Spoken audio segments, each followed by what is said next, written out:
ఇదండి చాలా ఆహ్లాదకరమైన రోజు, ఆనందకరమైన రోజు. ఎందుకంటే తెలుగుదేశం పార్టీ ఎక్కడుంది అన్న వాళ్ళకందరికీ ఇదొక సమాధానం. ఎందుకంటే జగన్ పరిపాలనలోకి వచ్చినాక తెలుగుదేశం పార్టీ నిర్వీర్యం అయిపోయిందని, తెలుగుదేశం పార్టీ లేదని, చంద్రబాబు నాయుడు రాజకీయ జీవితం ఖతం చేసేసామన్న వాళ్ళకందరికీ ఇదొక సమాధానం. కేసీఆర్ గారికి ఒకటే చెప్తున్నాను, మీకు ఒక 10 ఏళ్ళు పరిపాలన ఇచ్చినంత మాత్రాన మీకు ఒక గ్రాటిట్యూడ్ లేకుండా, విశ్వాసం లేకుండా చంద్రబాబు నాయుడు గారిని మీరు కుయుక్తులు పండి మీరు కుట్రలు చేసి బాబు గారిని ఇబ్బంది పెట్టాలన్న వాళ్ళలో జగన్తో పాటు కేసీఆర్ గారు ఉన్నారు. కేసీఆర్ గారికి ఒకటే చెప్తున్నాను, ఎప్పుడు రోజులు ఒకటి కాదు, ఎప్పుడు నేను చెప్తాను, మీరు ఒక పాలకులు కాకుండా సేవకులుగా చేసిండే ఈరోజు జనాలు మిమ్మల్ని బంగాళాఖాతంలో కలిపేయకుండా ఉండేవాళ్ళు. ఈరోజు మీరు ఏం చేశారు? కేవలం అజెండా చంద్రబాబు నాయుడిని ఇబ్బంది పెట్టాలని, తెలుగుదేశంలో ఉన్న ఎమ్మెల్యేలందరూ తీసుకోవాలని చెప్పేసి తెలుగుదేశం పార్టీలో ఎవరెవరు ఉన్నారో వాళ్ళందరినీ వాళ్ళ రాజకీయ జీవితం ఖతం చేయాలన్నందుకు మీ ఖేల్ ఖతం అయిపోయింది, మీ దుకాణం బంద్ అయిపోయింది. ఈరోజు మీ పార్టీలో ఉన్న వాళ్ళందరూ వేరే పార్టీలకు వెళ్తుంటే మీరు ఈరోజు మీ ముడ్డి కింద నీళ్ళు వస్తే మీకు అర్థమైందా? ఆ రోజు తెలుగుదేశం పార్టీలో ఉన్న ఎమ్మెల్యేలు అందరూ తీసుకున్నప్పుడు ఈరోజు మీ ఎమ్మెల్యేలను చెప్పకుండా కాంగ్రెస్కి వెళ్ళినప్పుడు ఆ బాధ ఏదో మీకు తెలియాలి. చరిత్ర అనేది ఎవరిని మర్చిపోదు, కర్మ సిద్ధాంతం అన్న ఎవరిని నమ్మచ్చు కాదు.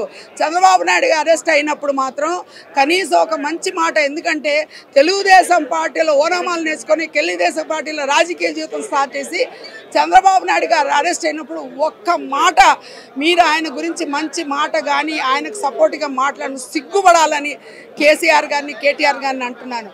కేటీఆర్ గారు మేము ధర్నాలు చేస్తుంటే మా వీపులన్నీ పగలగొట్టేసేసి మాకు అసలు ఇక్కడ చేసుకోవడానికి హక్కు లేదంటూ ఉమ్మడి రాష్ట్రంలో 10 ఏళ్ళు మాకు ఈరోజు హైదరాబాద్ ఉంది, ఉమ్మడి క్యాపిటల్గా ఉంది, మాకు చేసుకునే హక్కు లేదా? ఇది మీరు మీ గొయ్యి మీరు తవ్వుకోవడానికి కారణాలు ఇవన్నీ. ఎందుకంటే చంద్రబాబు నాయుడు చేసుకున్న అభివృద్ధి తప్ప మీరు చేసింది కేవలం 4 ఫ్లైఓవర్లే. జనాల డబ్బులు ఏమైపోయినాయి?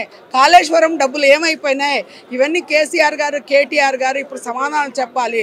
రెండోది, ఈరోజు ప్రత్యామ్నాయం ఏది ఉందంటే తెలుగుదేశం పార్టీ ఉంది కాబట్టి ప్రతి ఒక్కరూ తెలుగుదేశం పార్టీ వైపు చూస్తున్నారు కాబట్టి తెలుగుదేశం పార్టీ ఒక డిసైడింగ్ ఫ్యాక్టర్ అవుతుంది.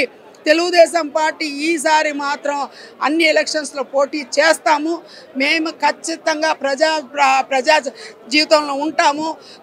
ప్రజాక్షేత్రంలో మేము ఉండి మళ్ళీ తెలుగుదేశం పార్టీ జెండా రెపరెపలాడతానని చెప్పేసి ఈరోజు చంద్రబాబు నాయుడికి తిరుగులేదు, కేసీఆర్కు మాత్రం బతుకులేదని నేను చెప్తూ ఈరోజు ఒకటే చెప్తున్నాను, చంద్రబాబు నాయుడు ఎక్కడున్నా చంద్రబాబు నాయుడే, చంద్రుడు వెలుగు ఎక్కువ తగ్గదు.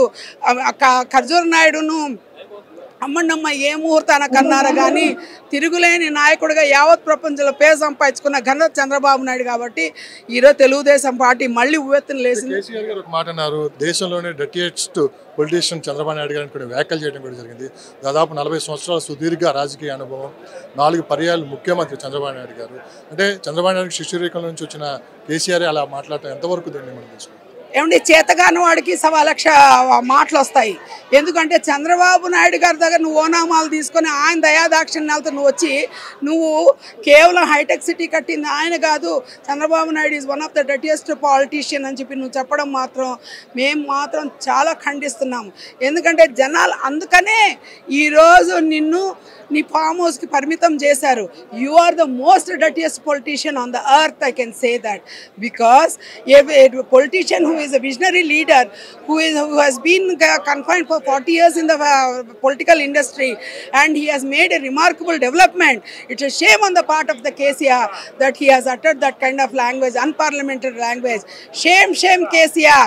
ఈ రోడ్ గురించి సిగ్గుంటే నువ్వు ప్రాయశ్చితం చేసుకో, చంద్రబాబు నాయుడు గారితో నువ్వు మళ్ళీ మాట్లాడుకో, నువ్వు ఏమని ఉంటుంది కదా. ఎందుకంటే నువ్వు చంద్రబాబు నాయుడు టార్గెట్ చేశారు కాబట్టి ఈరోజు ప్రజలందరూ నిన్ను టార్గెట్ చేసి you became one of the most dirtiest politician and ఈ రోజు నీ కూతుర్ని బయటకు తెచ్చుకోలేని దుస్థితిలో ఉన్నా అంటే నువ్వు ఎంత డర్టీ పొలిటీషియన్ నువ్వు అర్థం చేసుకోవాలి.